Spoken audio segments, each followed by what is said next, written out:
Yo, Ha, I dah tanya, Anthurium boleh besar ke? boleh? Nak tengok? Saya tunjukkan Anthurium boleh besar macam mana. Kita ada ini.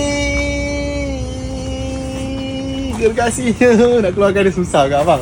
Besar tak? Ni Anthurium.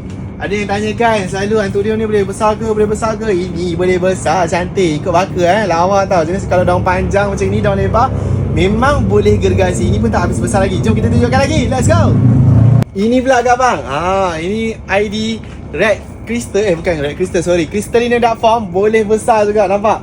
Daun lebar-lebar ni, daun baru dia. Cantik. Besar tak? Macam gini ke abang? Ini pula Anthurium Red Crystal. Ini pun tak habis besar tau. Boleh besar lagi. Cantik tak? Lawa tak? Dapatkan Anthurium tau kat abang. Best.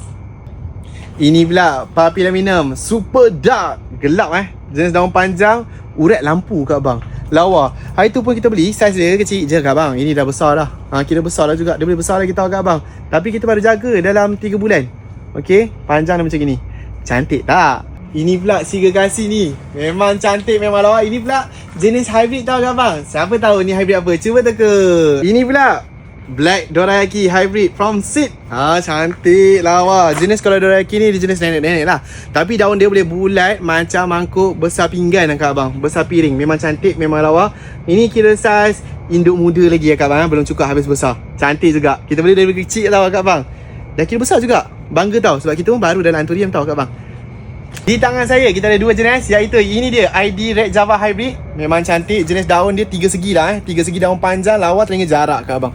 Lepas tu kita ada Hove Money from Seed. Memang cantik juga kat abang. Tengok, berkepuk-kepuk, cantik, elok, lawa. Semua ni kita guna medium clady Fica flower je tau. Lepas tu kita guna slow release Fica flower. Jadilah macam gini. Dan yang ini kita ada 2 part lagi. Kita ada hybrid yang ini. Ini lupa ID lah kat abang. Tapi cantik betul lah.